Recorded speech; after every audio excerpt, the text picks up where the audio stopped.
Well, every day it seems like we're getting more bad news about the housing market. Home prices are dropping, sales are down, and mortgage rates are up. And that's not all. Some people trying to buy homes are running into trouble closing because of the banks. Joining us this morning is Vince Ingui, President and CEO of Laver's Mortgage in Wilmington. Good morning. Thank you for being here. Good morning. Good to be back. You know, one thing that really seems confusing right now is we keep hearing rate cut, rate cut, rate cut. But mortgage rates have jumped. What gives there? We're all thinking, well, we're going to get some relief. It's an interesting paradox, that's for sure. Right now, long-term mortgage rates aren't necessarily based on short-term interest rates, which is the Federal Reserve's prime rate. That's what keeps getting cut every single time. That's what the U.S.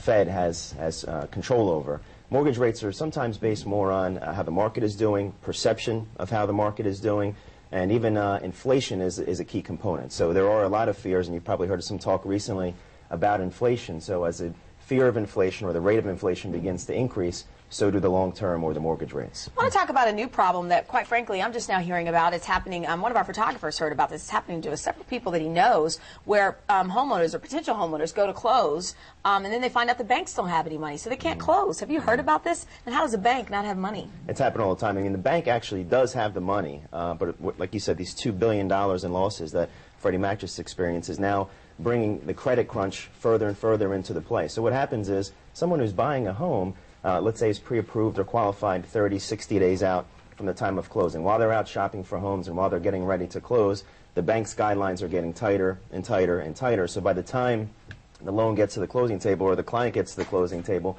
many times that bank's guidelines have gotten more strict, and if they're on the margin, they're falling out of qualification for that particular program. So then what happens to the person? If you're sitting there, you're ready to close, and you can't, what happens next? One way to safeguard that, the way I see it, is now I think a mortgage broker is more important than ever. You know, because mortgage brokers now have the ability to work with multiple different lenders from the wholesale perspective. So in other words, if you're going to ABC Mortgage Company direct, and that company's guidelines get tighter or there's a crunch put on their guidelines, you're stuck. You know, that particular company, some of these companies have gone out of business altogether. So what a mortgage broker would allow you to do is, if there's a guideline shift or if a bank gets tighter, that mortgage broker can simply move your loan or move the process to another lender to ensure proactively that that loan gets to the closing table. Before we let you go, are we seeing any light at the end of the tunnel here? I mean, we get hammered by these bad business reports, and the housing sector is so tied into the whole economy.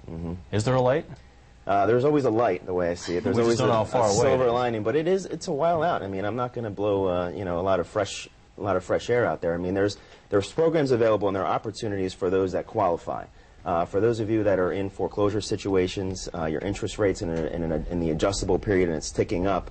It's unfortunate, but you're probably looking at 12 to 24 months out. The bright side of it is that lenders are much more willing these days to work with you, simply because there are so many foreclosures. Banks are not in the business of owning property. I think the average is about $50,000, the cost for the lender to foreclose on a property and then ultimately sell it. So there are opportunities to negotiate or remodify your loan terms, but you have to communicate with the bank and you have to be proactive about that. Banks don't want to be holding on to a lot of homes You either. got it. Yeah. You got it. All right. That's good. Vince Ingui, thank you so much for being here. A pleasure. Thank you. Appreciate it.